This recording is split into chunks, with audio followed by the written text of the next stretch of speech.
आज का जो टॉपिक्स है पूरे टॉपिक से थोड़ा सा हट के लिया हूँ मैं, क्योंकि हमारे पास जो हर डिजीज़ में एक शोर चला हुआ है कि मल्टीविटामिन 1 देना, मल्टीविटामिन 2 देना। तो किस बिहेव पे देना, हमारी कौन सी बॉडी में कौन सी मिनरल या कौन सा विटामिन की कमी होने के कारण क्या क्या होता है, जिसको हम सिलेक्शन कर सकते हैं और उस डिजीज़ को हम डिफ़ाइन कर सकते हैं कि हाँ हमारे पास ये डिजीज़ जो आया है सो कैल्शियम की कमी से आया है या जिंक की कमी से आया, मैग्नीज की कमी से आया, पोटेशियम है, आयरन है, फॉलिक एसिड है, इस तरह से है। ठीक है, तो कहा जाता है कि types of mineral and their functions, यानी कितने तरह के मिनरल होते हैं और इसका फंक्शंस क्या है। ये चैप्टर है, आज का टॉपिक्स है, बहुत अच्छा है। लेकिन आपको देखना पड़ेगा कि आप किसको ये कैसा हम यूज कर सकते हैं। अब किसी को किडनी में स्टोन है, अगर कैल्शियम हम अगर ज़्यादा दे दिए तो आपको वहाँ पे कैल्शियम डिपॉजिट हो जाएगा और रीनल कैलकुलस का बढ़ने का चांस बढ़ जाएगा। तो हम उस चीज़ को देख करके हमारे उसके विशेष में हम क्या दे सकते हैं उसको। ठीक है, तो आज का ये है, तो उसके लिए अब रेडी हो जाइएगा।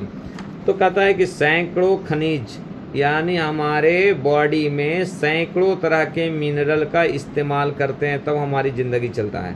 ठीक है, जिनमें आम तौर पर प्रमुख mineral minor and major mineral है, यानी कुछ बहुत ज़्यादा यूज़ में होता है और किसी को कम क्वांटिटी में यूज किया जाता है। जैसे आयोडीन बहुत कम मात्रा में इस्तेमाल करते हैं, कैल्शियम बहुत ज़्यादा मात्रा में इस्तेमाल करते हैं, आयरन बहुत ज़्यादा में करते हैं, जिंक बहुत कम में करते हैं। इस तरह से मेंटन देखने को मिलता है के रूप में वर्गीकृत क्लासिफाइड किया जाता है। यद्यपि शरीर के लिए आवश्यक मात्रा में, शरीर के लिए ज़रूरी मात्रा में, ज़रूरी क्वांटिटी में खनिजों के बीच विभिन्न मात्रा होती है। माइक्रो मिनरल की एक मैक्रो होता है, एक माइक्रो होता है, बताया था मैं पहले। माइक्रो का मतलब बड़ा और माइक्रो का मतलब छोटा, यानी माइक्रो का मतलब ज़्यादा और माइक्रो का मतलब कम, है ना, कि आमतौर पर बड़ी मात्रा में आवश्यकता होती है। खनिजों को, यानी खनिज मतलब मिनरल के कुछ उदाहरण में कैल्शियम, किसको बोलते हैं मिनरल में कौन कौन सा आता है उसको देखेंगे।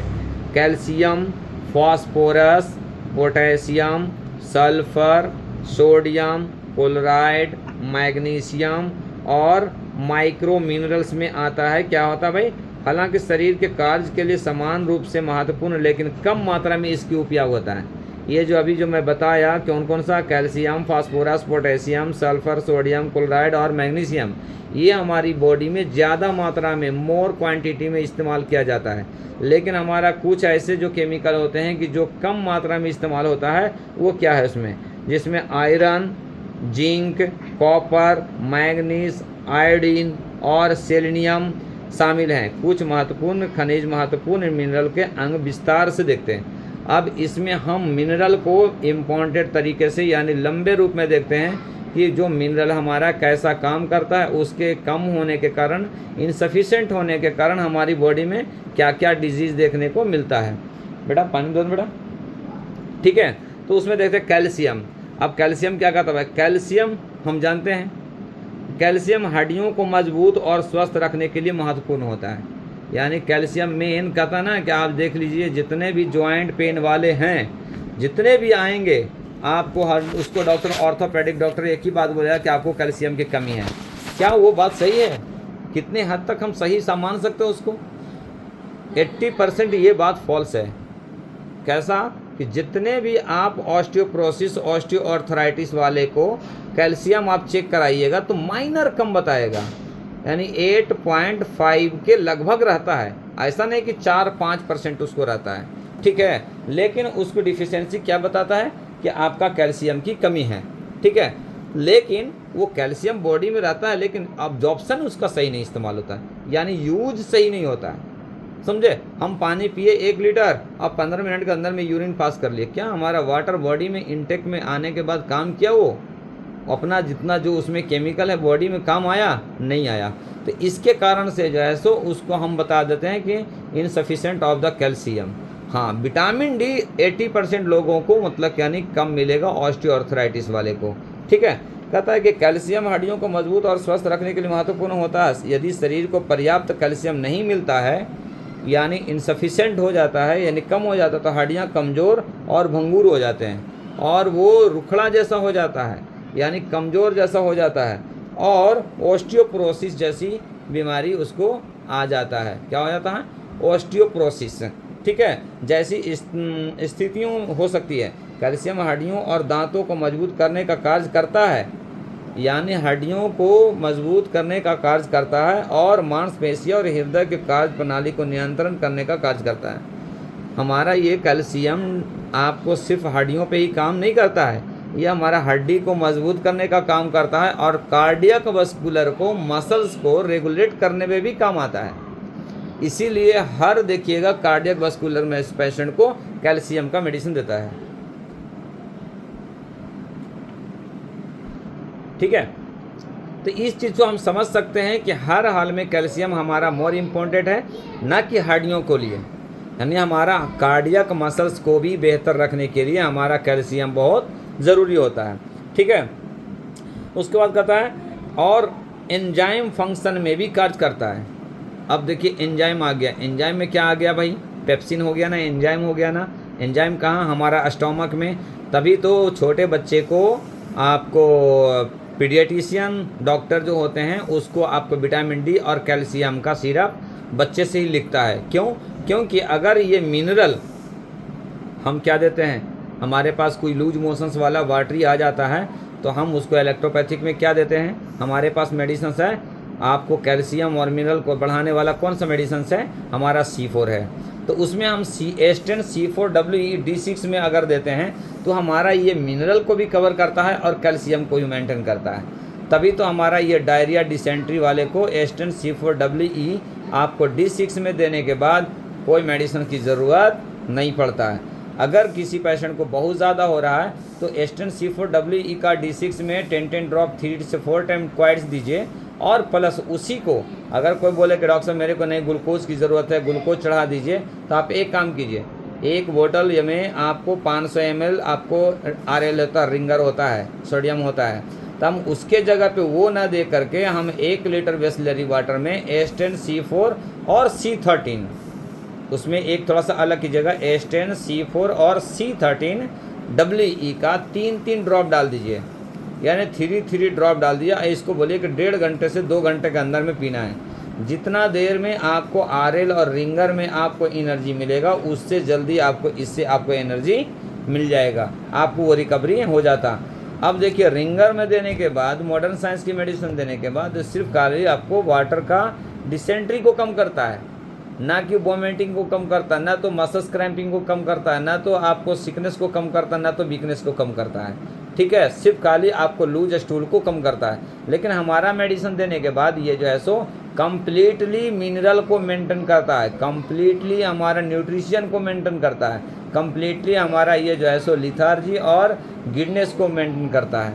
ठीक है, तो ये चीज़ को हमको देखना पड़ेगा। ठीक है, अब कहता है इसमें तंत्रिका तंत्र संदेशों में जहाँ जमने की प्रक्रिया में कार्य करता है और एंजाइम फंक्शन में भी कार्य करता है। तंत्रिका तंत्र संदेश, तंत्रिका तंत्र का मतलब क्या हुआ? नर्वस सिस्टम से, यानी नर्वस सिस्टम को भी अगर कहीं पे अगर डिसबैलेंस हो रहा है तो हमारा C4 का मेन रोल है।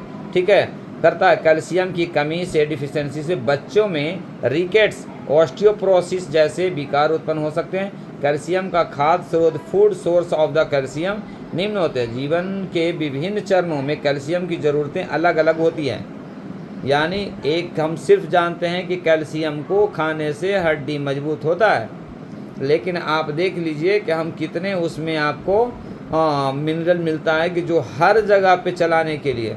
अब सोच लीजिए कि जब हमारी कैल्शियम की डिफिशियंसी रहेगा तो हमारा बोन कमज़ोर रहेगा, जब बोन कमज़ोर रहेगा तो हम मूवमेंट कम करेंगे, जब मूवमेंट कम करेंगे तो हमारा एंजाइम कम बनेगा, जब एंजाइम कम बनेगा तो हमारा फिर से वो वीकनेस आ जाएगा, और वीकनेस आएगा तो फिर से मिनरल कम होगा, फिर अगर सेकंड स्टेप का उसमें डिजीज आपको इन्वॉल्व होगा। ठीक है, कहता कैल्शियम सप्लीमेंट की तुलना में खाद्य पदार्थों को कैल्शियम प्राप्त करना बेहतर होता है। कैल्शियम के अच्छे स्रोत में डेयरी खाद्य पदार्थ जैसे दूध, दही और पनीर और अतिरिक्त कैल्शियम वाले पौधे आधारित पदार्थ, उदाहरण के लिए सोयाबीन जिसको बोलते हैं, सोया, दूध, टोफू का नाश्ता और अनाज शामिल होते हैं। कैल्शियम के अन्य स्रोत में बादाम, अब हो गया बेचारा कौन सा भाई, ये गरीबी वाला हो गया, दूध, दही, मौज, केला, ये सब हो गया दही गरीबों वाला।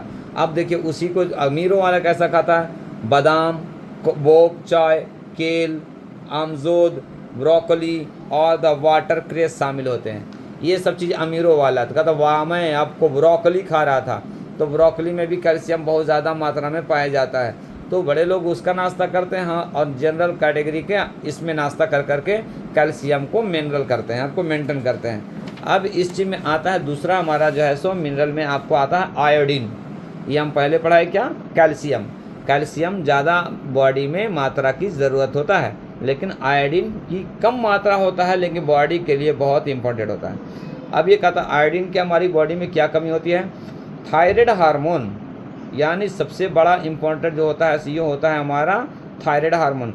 थायराइड हार्मोन बनाने के लिए आयोडीन आवश्यक है, तभी तो हमारे पास थायराइड आयोडीन की कमी से ग्वाइटर होता है। ये थायराइड ग्लैंड का इनलार्जमेंट होता है आयोडीन की कमी से।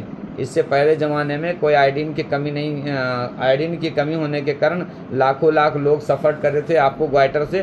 तभी गवर्नमेंट इस पे मतलब रिसर्च कर करके और आयोडीन का टाटा आयोडीन का नमक निकाला और हर बॉडी को जाने में मतलब उसमें सक्षम किया कम से कम मात्रा में और सस्ते में उसको हर घर में पहुंचाया, जिसके कारण से अब बीमारी जो है सो तकरीबन वो मुक्त हो चुका है। ठीक है। अवश्य है यह हार्मोन आपके चयापचय मेटाबॉलिक रेट को नियंत्रण करता है। सोच लीजिए कि यानी आयोडीन हमारा मेटाबॉलिज्म को मेंटेन करता है, तभी तो हम थायराइड को मेटाबॉलिक डिसऑर्डर बोलते हैं। थायराइड अगर किसी को हो गया तो उसमें डाइजेस्टिव सिस्टम को डिस्टर्ब होना ही आपका ये थायराइड कहलाता है। तो इसीलिए बोलते हैं कि यानी थायराइड में यानी आयोडीन की कमी होने के कारण चांस ज़्यादा रहता है, तो इसीलिए मेटाबॉलिक भी प्रॉब्लम होता है। नियंत्रण करता है वह दर जिस पर आपका शरीर आराम करते समय ऊर्जा का उपयोग करता है, यह मस्तिष्क और शरीर को बढ़ने और विकसित होने में मदद करता है। आयोडीन की कमी से बॉडी का ग्रोथ में भी कमी होता है, माइंड का विकसित में कमी होता है, माइंड को डेवलपमेंट होने में भी प्रॉब्लम करता है। इसीलिए छोटे बच्चे जब भी अगर इनसफिशिएंट अगर ग्रोथ हो रहा है, यानी सही अगर ग्रोथ नहीं हो रहा है, रुक जा रहा है, हाइट नहीं बढ़ रहा, मसल्स नहीं बढ़ रहा, तो सबसे पहले फुर्सत में उसको थायराइड को जांच करता है। जब थायराइड जांच करता है तो देखे कि थायराइड बढ़ा हुआ, तो इसका मतलब आयोडीन की कमी हो जाता है। ठीक है। करते समय हम अपने आहार में बहुत कम मात्रा में आयोडीन की आवश्यकता होती है। आयोडीन प्राकृतिक रूप से डेयरी उत्पादों, समुद्री शैवाल, केल्प, अंडे और कुछ सब्जियों व अन्य खाद्य पदार्थों में पाया जाता है। आयोडीन युक्त नमक में भी पाया जाता है। पहले नमक में आयोडीन का मिक्स नहीं था, लेकिन जब से ये हमारा आयोडीन यानी ग्वाइटर का डिजीज बॉडी इंडिया में जब बहुत ज़्यादा मात्रा में सफ़र हुआ, तब जाकर के गवर्नमेंट इस चीज़ को रिसर्च करके आपको नमक में आयोडीन का मात्रा को कम मात्रा में उसको मिक्स कर करके उसको आपको सेल करना शुरू किया। ऑस्ट्रेलिया में खरीदी गई सभी ब्रेड ऑर्गेनिक को छोड़कर आयोडीन युक्त नमक से भरपूर होती है। यानी वहाँ पे यानी ग्वाइटर के ऑस्ट्रेलिया में ज़्यादा डिजीज पाया जाता है, इसीलिए हर ब्रेड में मतलब यानी वहाँ पे गवर्नमेंट मिक्स करने का अलाउ दिया। इंडिया में हर नमक में मिक्स करने के लिए दिया, लेकिन वहाँ पे ब्रेड में मिक्स करने के लिए दिया, क्योंकि वहाँ पे नमक जो है सो महंगे वाले खाता है, यानी रॉक साल्ट खाता है, यानी ब्राउन साल्ट खाता है। तो वो चीज़ को ना दे करके हमारा वहाँ पे एक इंडिया में ऑस्ट्रेलिया में एक चलन है कि जैसा हमारे हैदराबाद में इडली, डोसा, सांवर यानी हर घर में नाश्ता होता है इसका, तो उसी तरह से वहाँ पे ब्रेड का नाश्ता मतलब यानी हर घर में होता है। तो इसलिए ब्रेड में ही उसको आयोडीन को मिक्स किया गया है, जिसके कारण से हम वहाँ पे ऑस्ट्रेलिया में इसका ग्वाइटर का डिजीज़ का मतलब यानी बहुत अच्छी तरह से रिकवरी देखा गया है। आहार से पर्याप्त आयोडीन मिलने की संभावना होती है, हालांकि बहुत अधिक आयोडीन हानिकारक हो सकता है, खासकर यदि आपको अनंतरित थायराइड विकार अंडरलाइंग थायराइड डिसऑर्डर होता है। यानी अगर ज़्यादा लिए तो आपको थायराइड का अलग से डिजीज़ बनाता है और बहुत ज़्यादा कॉम्प्लिकेटेड करता बॉडी में। नमक का मात्रा बढ़ने के कारण आपको आयोडीन बढ़ने के कारण आपको बीपी को भी शूट अप कर सकता है और हाइपरटेंशन को भी बढ़ा सकता है। ये जो होता है सो हमारा दो ये हुआ आपको कैल्शियम और आयोडीन। अब तीसरा जो चलते हैं हम आयरन, जो कहता है ना कि आयरन की कमी से हेयर फॉल होना, आयरन की कमी से नाखूनों में प्रॉब्लम होना, आयरन की कमी से मसल्स वीकनेस होना, आयरन की कमी से खून की कमी होना, आयरन के वीकनेस से हड्डियों की कमजोरी होना। तो ये कैसा होता है, क्या इसको कहते हैं? आयरन मतलब यानी लोहा, बताया गया था ना कि हमारे इसमें अशोक सर हैं, वो बताए थे कि लोहे को बर्तन में खाने से एनर्जी को कमी नहीं होता है। तो इसका मतलब लोहे को बर्तन में खाने से उसका कुछ ना कुछ लॉ केमिकल, यानी कुछ ना कुछ आयरन केमिकल हमारा बॉडी में ऑब्जर्व करता है, जिसके कारण से आयरन की कमी नहीं होता है। इसका मतलब ये हुआ था। कहता आयरन का एक महत्वपूर्ण खनिज पदार्थ होता है जिसमें विभिन्न शारीरिक कार्यों में शामिल होता है, जिसमें रक्त में, जिसमें यानी खून में ऑक्सीजन की परिवहन, यानी खून में ऑक्सीजन को आना और जाना, इसका मेंटेन काम करना होता है आयरन का। इसीलिए जब किसी को खून की कमी होता है, आयरन की कमी होता है, हेमोग्लोबिन की कमी होना अलग बात होता है, लेकिन आयरन की कमी अलग होता है। तो आयरन प्रोफाइल एक होता है, तो उसमें आपको बताएगा कि हेमोग्लोबिन का मतलब यानी क्या हुआ, हीम मतलब यानी वही कलर जो होता है ग्लोबिन, तो लाल खून को ही हेमोग्लोबिन बोलते हैं, लालपना को। तो हो सकता है किसी किसी को हेमोग्लोबिन बराबर रहता है लेकिन आयरन डिफिशिएंसी रहता है, यानी उसमें गुणवत्ता है, दूध देख रहे हैं कि वाइट दिख रहा है लेकिन उसमें मक्खन नहीं है। तो उसी तरह से हमारे पास जो बॉडी में जो है सो आयरन से जो रिलेटेड जो होता है उसी तरह से आपको देखने को मिलता है, यानी जिसमें ब्लड में ऑक्सीजन का ट्रांसपोर्टिंग करना इसका काम है, और कोशिकाओं में ऊर्जा का प्रावधान शामिल होता है। संक्रमण से लड़ने के लिए हमारी प्रतिरक्षा प्रणाली को प्रभावी ढंग से कार्य करने में मदद करना भी काम होता है, कहता है, यानी और बीमारी से लड़ने का कार्य करता है, यानी बीमारी से यानी वायरस से लड़ने का कार्य करता है। ठीक है, कहता है आयरन आयरन डिफिशिएंसी आम होती है, यानी बहुत नॉर्मल होता है, और वयस्कों और बच्चों को प्रभावित कर सकता है। यानी ये जो है सो बीमारी आम है, आम का मतलब मैंगो वाला आम नहीं है, ये जनरल है, यानी किसी को भी आयरन डिफिशिएंसी हो सकता है, लेकिन उसका कॉज हो सकता है, एनीमिया का होने का कॉज हो सकता है। क्या cause of, there are many type of this cause of the anaemia, जैसे एपेक्सटाइसिस हो गया, और नोज ब्लीडिंग इसको बोलते हैं, हेमोराइड हो गया, या मेंस्ट्रुअल ब्लीडिंग हो गया, या तो फिर आपको इंजरी हो गया, हेमरेज हो गया, और एक्सीडेंटल केस में हो गया, या तो फिर इस तरह से कई जगह पे मतलब क्या नहीं, या तो फिर बोन मैरो में हेमोग्लोबिन बना ही नहीं रहा है, आयरन का सिक्रेशन ही नहीं हो रहा है, तो वो जैसे अलग अलग चैप्टर में देखा जाता है। इसके अलावा कुछ लोगों में आयरन की कमी का खतरा अधिक होता है, जैसे शिशु और छोटे बच्चे में, छोटे बच्चे और बच्चे यानी शिशु हैं, छोटे बच्चे प्लस इन्फेंट जो पैदा हुआ है कुछ दिन यानी 1-2 महीना का रहता है, उसमें हेमोग्लोबिन का कम होने का कम चांस ज़्यादा रहता है। इसलिए कभी कभी माँ का फीडिंग अगर जो बच्चा करा तो उसमें आयरन का डिफिशिएंसी नहीं रहता है, लेकिन जो बच्चे माँ का नहीं अगर हुआ, ऑर्डिनरी दूध ले रहा, डब्बे का दूध ले रहा है, बाहर का दूध ले रहा है, तो उसमें आपको क्या होता है, कितना लो फैट दूध पिलाता है, कितना फुल फैट पिलाता है। तो लो फैट पिलाने के बाद क्या होता है, उसमें सिर्फ खाली वाटर जा रहा है और कलर जा रहा है, उसमें कुछ नहीं जा रहा। तो इसके लिए मतलब कि बच्चे को धीरे धीरे क्या होता है, आयरन डिफिशिएंसी होने का चांस बढ़ जाता है। ठीक है, उसमें कहता है और भारी मासिक धर्म वाली महिलाओं, यानी किसी पेशेंट को, किसी महिला को, किसी लेडीज़ को ज़्यादा मात्रा में आपको मेंस्ट्रुअल ब्लीडिंग हो रहा है, तो वहाँ पे भी आपको एनीमिया और आयरन की डिफिशिएंसी हो सकता है। ठीक है, आयरन लाल रक्त कोशिकाओं आरबीसी को बनाने में महत्वपूर्ण करता है। आयरन क्या करता है, आरबीसी को यानी रेड ब्लड सेल्स को बढ़ाने में मदद करता है, जो शरीर के चारों ओर ऑक्सीजन ले जाता है। आरबीसी का काम क्या है, बॉडी में आरबीसी को रनिंग कराना, ट्रांसपोर्टिंग कराना हमारा काम होता है। ठीक है, ले जाती है। आयरन की कमी से एनीमिया हो सकता है। आयरन के अच्छे स्रोत में शामिल लाल मांस, फलियां जैसे लाल राजमा, एडमा फलियां और छोले, नट्स, सूखे मेवे, सोयाबीन का आटा। सोयाबीन का मात्रा इसलिए हर इंसान को हफ्ते में 1 बार मतलब लेना चाहिए, उसमें आपको आयरन की मात्रा, गुणवत्ता, क्वांटिटी बहुत ज़्यादा है।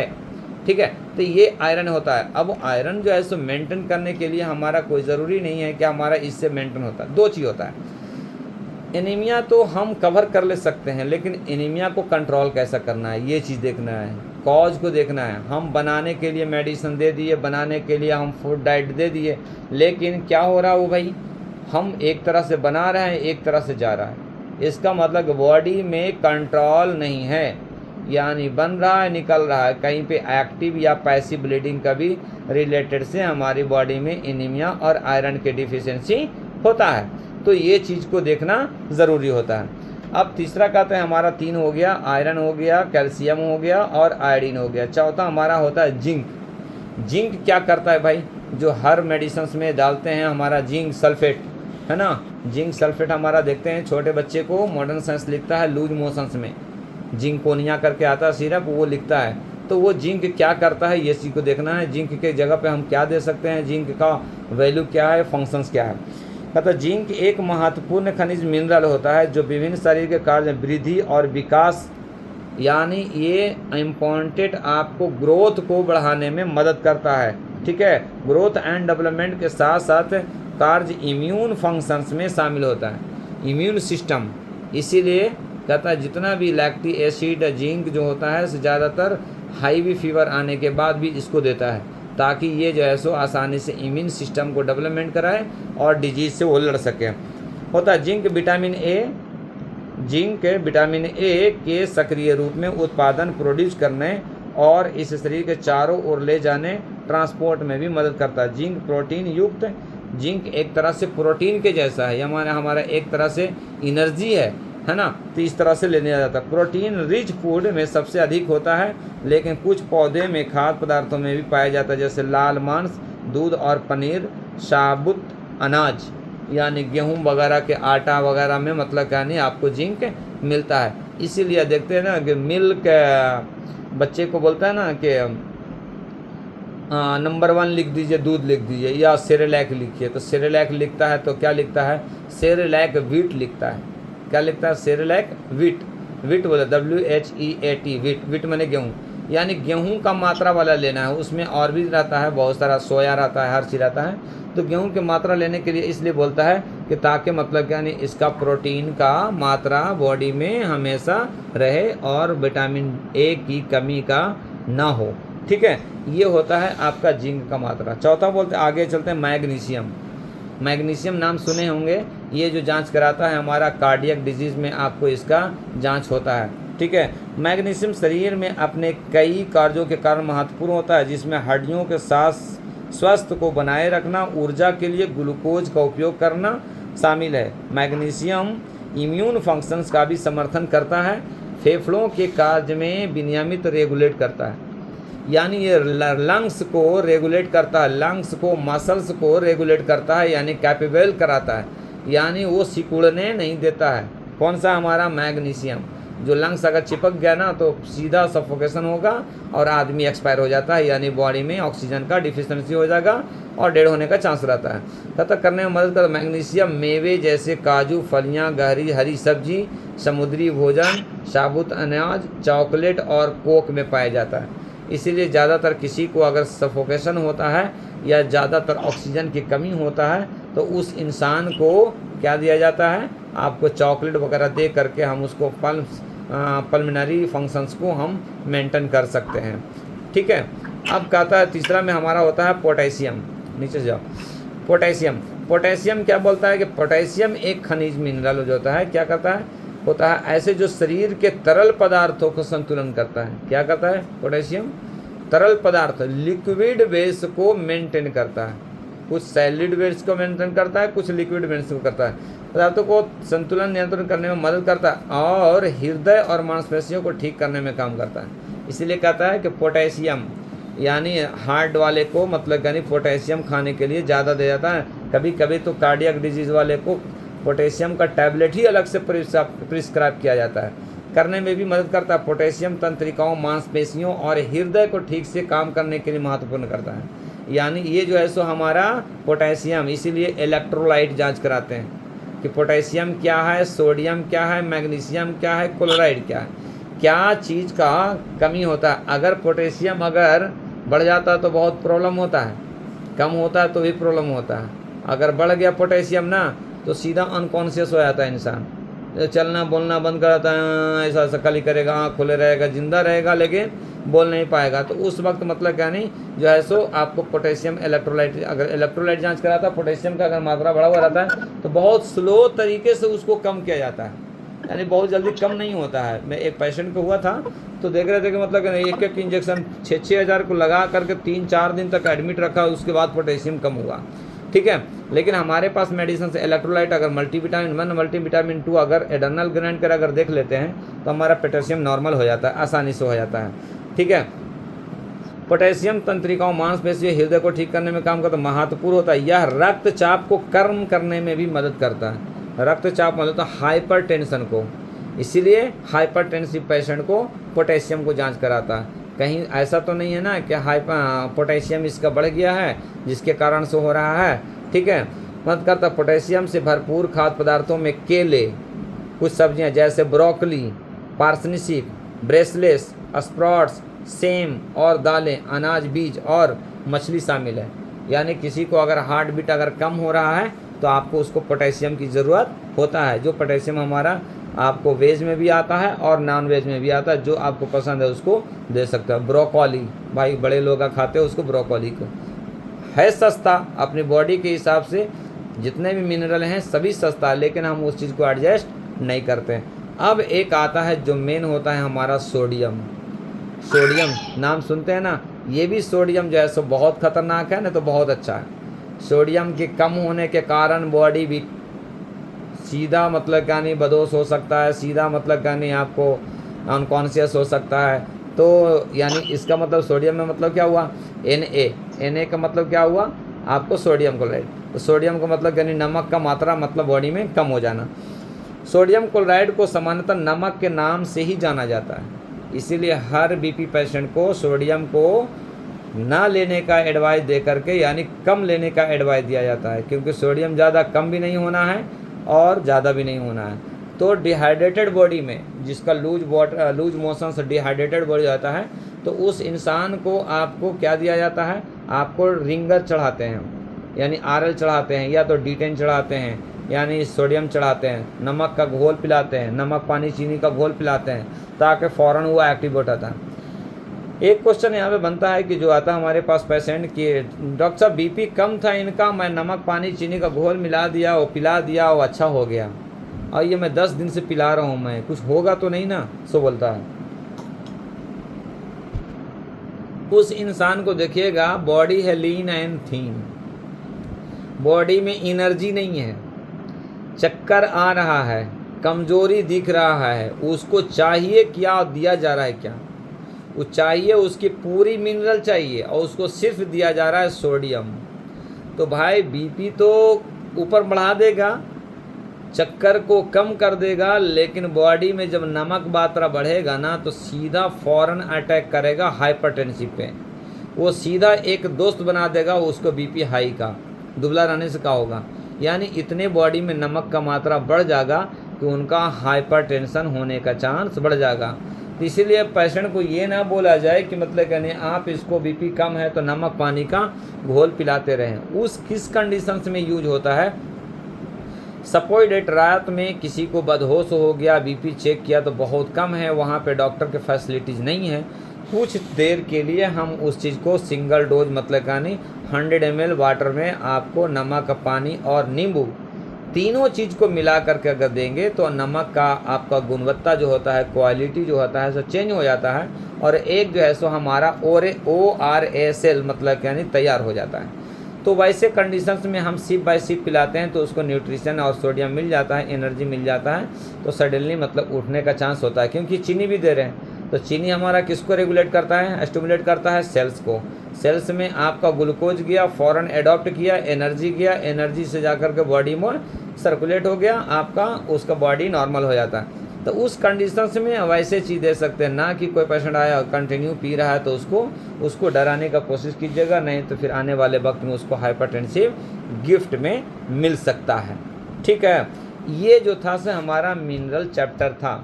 अब इस चीज़ को बहुत आसानी से हम कवर कर सकते हैं बाई इलेक्ट्रो होम्योपैथिक से। सबसे पहला चीज़ होता है कि हमारी बॉडी में एनर्जी बन रहा है क्यों नहीं। हमारा पेशेंट का कंप्लेन एक ही रहता है कि डॉक्टर साहब ये बच्चा खूब खा रहा है लेकिन इसका बॉडी में ताकत नहीं है। खाना तो 2 आदमी का अकेले खा रहा है लेकिन बॉडी में मसल्स नहीं बढ़ रहा है, क्या कारण होता है? इसका मतलब ये है कि सिर्फ उसका काम है खाना और पचाना, जो बॉडी में ऑब्जप्शन जो पावर होता है, जो हमारा लार्ज इंटेस्टाइन और स्मॉल इंटेस्टाइन का जो काम है, वहाँ पे उसका रेगुलेटिंग नहीं सही है। तो हमारा वहाँ पे सबसे अच्छा मेडिसिन होता है आपको S1 में H2C15BE और S10 में C10V2BE। दो मेडिसिन बहुत अच्छा होता है। दो तरह से बना सकते हैं उसमें, चाहे तो जनरल टॉनिक में H2C15BE दीजिए या नेचुरल टॉनिक में C10V2BE दीजिए। अगर ऐसा नहीं देते हैं तो आप जनरल टॉनिक के जगह पे S1 को D5 डायरेक्ट दीजिए और H2C15BE दीजिए, और नेचुरल टॉनिक के जगह पे S10 का D5 दीजिए, उसमें C10V2BE दीजिए। ये दो दे करके हमारा ऑब्जप्शन पावर को बढ़ा देगा, यानी हेमोग्लोबिन को भी मेंटेन करेगा, कैल्शियम को भी मेंटेन करेगा, जितने भी मिनरल है पूरा को, मतलब यानी अगर वहाँ पे गुड फ्लोरा कम हो गया, बैड फ्लोरा बढ़ गया है, या आपको जो है सो केचुआ वॉर्म, थ्रेडिंग वॉर्म जो है सो आ गया है, तो भी उसको कवर करेगा। प्लस उसके साथ में आपको मल्टीविटामिन 1, मल्टीविटामिन 2 दे दीजिए। तीसरा में आपको एक स्पाइनल कॉर्ड पे A2S5C4, A2S5C4 F2WE ये D4 से एप्लीकेशन करवा दीजिए। आप देखिए 1 महीना में उसको वजन A2S5C5 F2WE A2S5C4 F2WE ये D4 से स्पाइनल कॉर्ड पे एप्लीकेशन करवा दीजिएगा। D4 से कीजिएगा। आपको देखिए पूरी ऑर्गन से जितने भी आपको नर्व उससे रिलेटेड है वर्टिब्रा से, पूरा को स्टिमुलेट करेगा और आसानी चीज़ से मतलब केमिस्ट्री को कवर करेगा। तीसरा कहता है कि डॉक्टर साहब ये खाना नहीं खा रहा है तो बॉडी में कहाँ से बढ़ेगा। इसका मतलब क्या हुआ, ये लॉस ऑफ एपेटाइट है, यानी ऑब्जर्प्शन पावर नहीं, डाइजेशन का प्रोसेस कम है, यानी पेरिस्टाल्टिक मोमेंट कमज़ोर है उसको।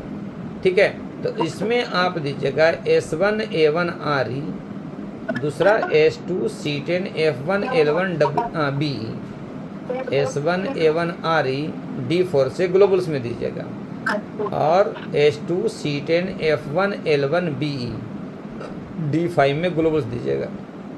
तीसरा है सो H2/C10V2L1BE D4 से, ये गर्म पानी के साथ में दीजिएगा, और एक बर्वन का 1000 दीजिएगा। पूरे लिख दिए। S1A1RE D4 से, H2C10F1L1BE D5 से, तीसरा को बर्वन का 1000 3 डोज, चौथा H2/C10V2L1BE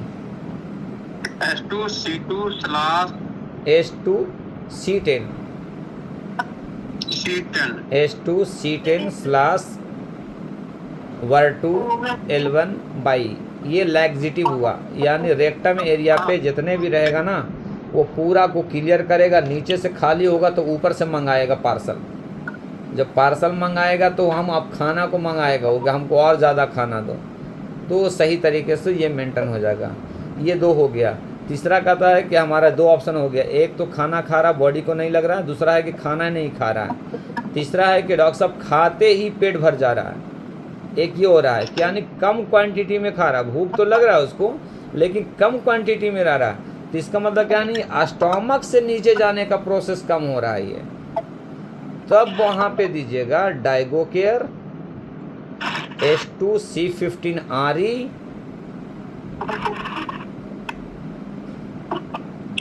डाइगोकेयर D5 H2C15RE, ये D6 में दीजिएगा, फिर D5 में दीजिएगा, D6 to D4, यानी पहले D6 फिर D5 फिर D4। उसके बाद दीजिएगा एब्डोमिनल, H2C15RE D6 में देना है, पहले D6 फिर D5 फिर D4, यानी निगेटिव टू पॉजिटिव।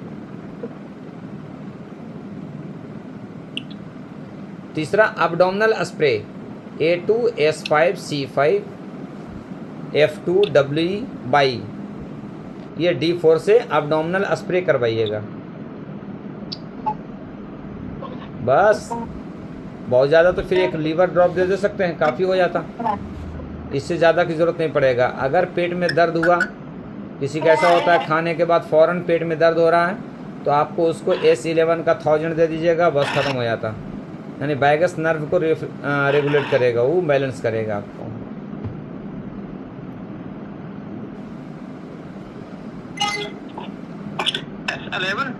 S11 का 1000।